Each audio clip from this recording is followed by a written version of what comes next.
অসমৰ প্ৰথম মঞ্চ ভ্ৰাম্যমান মঞ্চ বিহু হিচাপে পৰিচিত গোলাঘাট জিলাৰ ডেৰগাঁও ব্ৰহ্মপুত্ৰ আঞ্চলিক ৰঙালী বিহু সন্মিলনৰ দুদিনীয়া বৰ্ণাঢ্য কাৰ্যক্ৰমণিকাৰে ৰঙালী বিহু আয়োজন কৰিছিল আৰু আজি বৰ্ণাঢ্য সাংস্কৃতিক শোভাযাত্ৰা আৰু এই সাংস্কৃতিক শোভাযাত্ৰাত ইতিমধ্যে নিউজ লাইভৰ প্ৰগ্ৰেম এডিটৰ নীপ কুমাৰ বৰুৱা ইতিমধ্যে আনুষ্ঠানিকভাৱে সাংস্কৃতিক শোভাযাত্ৰা উদ্বোধন কৰিছে। আমি সামগ্ৰিক পৰিৱেশ দেখুৱাইছোঁ নিউজ লাইভৰ দৰ্শকসকলক। ইতিমধ্যে এই সাংস্কৃতিক শোভাযাত্ৰা বাহিৰ হৈছে, বিভিন্ন কৃষ্টি সংস্কৃতিৰ সমাহাৰ ঘটিছে।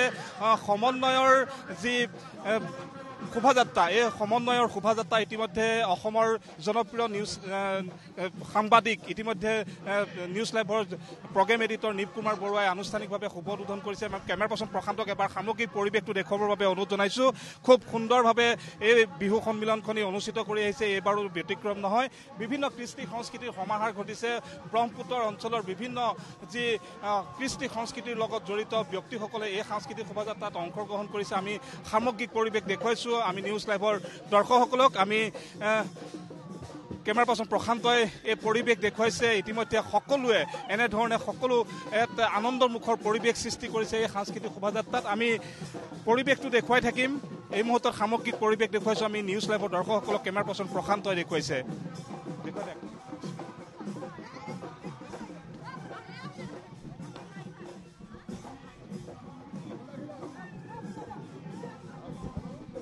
আমি পৰিৱেশ দেখুৱাই থাকিম। তাৰ সমান্তৰালভাৱে আমি যিহেতু আজি এই কাৰ্যসূচীত উদ্বোধক হিচাপে অসমৰ যি জনপ্ৰিয় নিউজ চেনেল সংবাদ জগতৰ এগৰাকী চিনাকি ব্যক্তি নীপ কুমাৰ বৰুৱাই ইতিমধ্যে আনুষ্ঠানিকভাৱে শুভ উদ্বোধন কৰিছে। আমি তেখেতৰ পৰা পোনে পোনে জানিবলৈ চেষ্টা কৰিম। কি ক'ব, আজি যিহেতু অসমৰ ভ্ৰাম্যমান বিহু মঞ্চ পৰিচিত ডেৰগাঁৱত আপুনি উপস্থিত হৈছে, কেনেকুৱা? হয়, আচ্ছা, খুব সুন্দৰ। আমাৰ এই অঞ্চলটোৰ সৈতে আমি জড়িত হৈ আছিলোঁ। নিউজ লাইভৰ বহাগৰ বতৰ অনুষ্ঠান ইয়াত অনুষ্ঠিত কৰিছিলোঁ। এই অঞ্চলটোৰ দুজন যুৱকক যি অনাকাংক্ষিত যোৰহাটত ঘটনা সংঘটিত হৈছিল, নিউজ লাইভে সবলভাৱে সেই বাতৰি উপস্থাপন কৰিছিল। আৰক্ষীয়ে কঠোৰ ব্যৱস্থা সেই নিশাই গ্ৰহণ কৰিছিল, সেই বিষয়ে জানে। আৰু অঞ্চলটোৰ বিষয়ে এটা কাৰণত ভাল লাগে যে ব্ৰহ্মপুত্ৰ অঞ্চলটো খেতিৰ ক্ষেত্ৰত, কৃষিৰ ক্ষেত্ৰত আগৰণুৱা। সকলোবিধ কৃষি ইয়াত হয়, কেৱল নিমখৰ উৎপাদনৰ বাহিৰে সকলো ক্ষেত্ৰত কৃষিজীৱী ৰাইজ ইয়াত জড়িত। গতিকে এই অঞ্চলটো ইমান সুন্দৰকৈ এখন বিহু অনুষ্ঠিত কৰিছে। আৰু ভ্ৰাম্যমান বিহু মঞ্চ আজি এই ঠাইত অনুষ্ঠিত হৈছে, কাইলৈ বেলেগ এখন গাঁৱত। গতিকে তেওঁলোকে সমিল মিল যি আদৰ্শ তেওঁলোকে চানেকিয়াত দাঙি ধৰিছে, সেইটো নিতান্তই প্ৰশংসনীয়।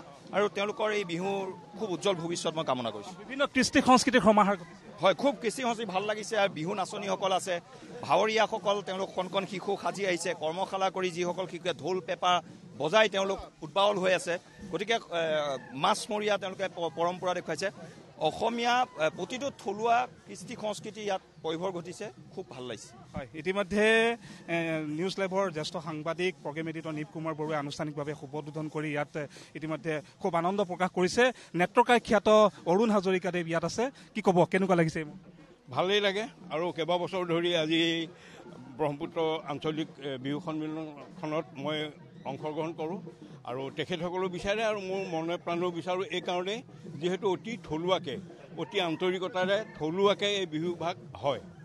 গতিকে ইয়াত আমাৰ কাষৰীয়া যিবিলাক অঞ্চলৰ আমাৰ বিহু ভাল পোৱা মানুহখিনি এই অনুষ্ঠানটোত জড়িত হ'বলৈ পায়।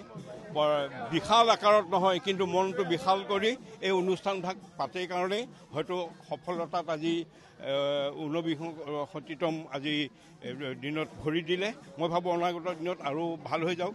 আৰু নীপ কুমাৰে ইতিমধ্যে নীপে কৈছেই যে থলুৱা সংস্কৃতিৰ লগত জড়িত হৈ আৰু থলুৱা তেওঁলোকে যিখিনি ইয়াত কৃষি প্ৰধান অঞ্চল, ইয়াত এই কৃষি প্ৰধান অঞ্চলৰ সকলো প্ৰায়খিনি যদিও ল'ৰা ছোৱালীয়ে পঢ়ি আছে, তেওঁলোক কিন্তু কৃষি কৰ্মৰ লগত জড়িত। আৰু মই ভাবোঁ যে অসমীয়া হিচাপে সেইটো এটা গৌৰৱৰ কথা। নিশ্চয়কৈ ধন্যবাদ জনাইছোঁ। এই মুহূৰ্তত কেমেৰা পাৰ্চন সহযোগীক দেখুৱাবৰ বাবে অনুৰোধ জনাইছোঁ। ইতিমধ্যে মই কৈছোঁৱে যে বিভিন্ন কৃষ্টি সংস্কৃতি ইয়াত সমাহাৰ ঘটিছে। আমি পোনপটীয়াকৈ সেই পৰিৱেশৰ মাজলৈ সোমাই গৈছোঁ।